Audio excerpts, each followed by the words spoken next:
ആസൂത്രണ ബോർഡിലേക്കുള്ള PSC പരീക്ഷാ ക്രമക്കേടിൽ വിശദമായ അന്വേഷണം വേണമെന്ന ആഭ്യന്തര വിജിലൻസിന്റെ ശുപാർശ. പരീക്ഷാ അട്ടിമറിയിൽ PSCയിലെ കൂടുതൽ ഉദ്യോഗസ്ഥർക്കും പങ്കുണ്ട് എന്നാണ് കണ്ടെത്തൽ. PSC യോഗം തിരുവനന്തപുരത്ത് പുരോഗമിക്കുകയാണ്. ന്യൂസ് മലയാളമാണ് പരീക്ഷാ ക്രമക്കേട് പുറം ലോകത്തെ ആദ്യമായി അറിയിച്ചത്. അനുരു അശോകൻ ഇവിടെ നിന്ന് ചേരുന്നു. അനുരു തന്നെയും റിപ്പോർട്ട് ചെയ്തു തുടങ്ങിയ PSCയിലെ ക്രമക്കേടുകളുമായി ബന്ധപ്പെട്ട വിവരങ്ങൾ വലിയ തോതിൽ സമൂഹത്തിന്റെ ശ്രദ്ധ ആകർഷിച്ചിരുന്നു.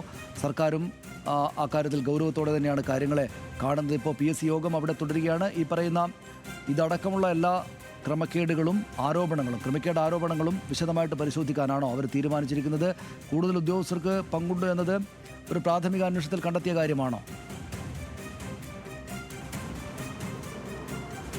തീർച്ചയായിട്ടും സനീഷ്, ന്യൂസ് മലയാളം പുറത്തുവിട്ട ആസൂത്രണ ബോർഡിലെ പരീക്ഷാ ക്രമക്കേടിലാണ് ഇപ്പോൾ ആ വാർത്ത തന്നെ ശരിവെച്ചുകൊണ്ട് ആഭ്യന്തര വിജിലൻസ്, PSCയുടെ ആഭ്യന്തര വിജിലൻസ് തന്നെ വ്യക്തമായി പറഞ്ഞിരിക്കുന്നു. ഈ പരീക്ഷകളിൽ ക്രമക്കേടുണ്ട്, അതുകൊണ്ട് തന്നെ ഇതിലൊരു വിശദമായ അന്വേഷണം വേണമെന്നുള്ള റിപ്പോർട്ടാണ് ആഭ്യന്തര vigilance SP Sini F Dennis PSC കമ്മീഷന് നൽകിയ റിപ്പോർട്ടിൽ ചൂണ്ടിക്കാട്ടുന്നത്. കാരണം പരീക്ഷാ വിഭാഗത്തിലെ അടക്കം ഉദ്യോഗസ്ഥർക്ക് ഈ സംഭവത്തിൽ വീഴ്ച പറ്റിയിട്ടുണ്ട്. അതിലെ കൂടുതൽ കാര്യങ്ങൾ അറിയണമെങ്കിൽ വിശദമായ അന്വേഷണത്തിലേക്ക് പോകണം എന്നുള്ളത് തന്നെയാണ് റിപ്പോർട്ടിൽ പറഞ്ഞിരിക്കുന്നത്. നമുക്കറിയാം, സംസ്ഥാനത്ത് PSC നടത്തുന്ന ഏറ്റവും ഉയർന്ന ഉന്നത തസ്തികകളിലേക്കുള്ള പരീക്ഷകളിലൊന്നാണ് ആസൂത്രണ ബോർഡിലെ ചീഫ് തസ്തികകളിലേക്കുള്ളത്. അതിൽ industrial and infrastructure, chief planning coordination, chief perspective planning എന്നീ 3 തസ്തികകളിലേക്ക് നടത്തിയ പൊതുപരീക്ഷയിലാണ്, അത് 100 മാർക്കിൻ്റെ പൊതുപരീക്ഷയിലാണ് 58 മാർക്കിന് മൂല്യനിർണ്ണയം നടത്താതെ കേവലം 42 മാർക്കിന് മാത്രം മൂല്യനിർണ്ണയം നടത്തിക്കൊണ്ട് ഇടത് സംഘടനാ നേതാവിന് 1ാം റാങ്ക് നൽകുകയും പിന്നെ നിയമന ശുപാർശ നൽകുകയും ഇടത് സർക്കാർ അതിന് നിയമനം നൽകുകയും ചെയ്തത്. നമുക്കറിയാം, ഈ ഒരു പരീക്ഷ സംബന്ധിച്ചിട്ട് ഉദ്യോഗാർത്ഥികൾ ഉത്തരക്കടലാസിനെ അടക്കം PSCയെ സമീപിച്ചെങ്കിലും ഉത്തരക്കടലാസ് നൽകാൻ തയ്യാറായില്ല.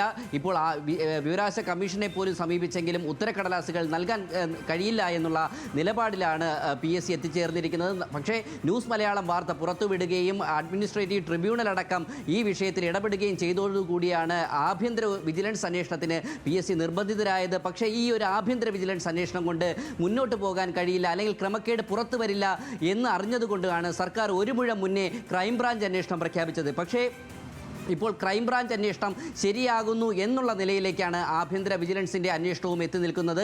അതായത് വിജിലൻസ് റിപ്പോർട്ടിൽ പറയുന്നത്, ഈ 228 ഉദ്യോഗാർത്ഥികൾ എഴുതിയ പൊതുപരീക്ഷയിൽ ഈ 9 മുതൽ 18 വരെയുള്ള ചോദ്യങ്ങൾ മൂല്യനിർണ്ണയം നടത്താതെ പോയത് പരീക്ഷാ വിഭാഗത്തിലെ ഉദ്യോഗസ്ഥരുടെ വീഴ്ചയുണ്ട്.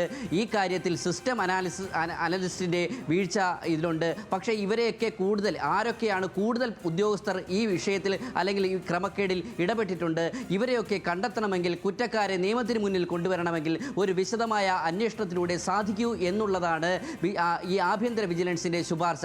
സാധാരണഗതിയിൽ ഇത്തരം ശുപാർശകൾ PSCക്ക് ലഭിക്കുകയാണെങ്കിൽ PSC അത് സർക്കാരിലേക്ക് കൈമാറുകയും പിന്നീട് ഒരു പ്രത്യേക അന്വേഷണ സംഘത്തെ കൊണ്ടോ അല്ലെങ്കിൽ ക്രൈംബ്രാഞ്ചിനെ കൊണ്ടോ സർക്കാർ അത് അന്വേഷിപ്പിക്കുകയുമാണ് ചെയ്യാറ്. പക്ഷേ ഇവിടെ ഒരു റിപ്പോർട്ട് ലഭിക്കുന്നതിന് മുമ്പ് തന്നെ സർക്കാർ ഒരു ക്രൈംബ്രാഞ്ച് അല്ലെങ്കിൽ പ്രത്യേക ഒരു അന്വേഷണ സംഘത്തെ നിയോഗിച്ചിരിക്കുന്നു.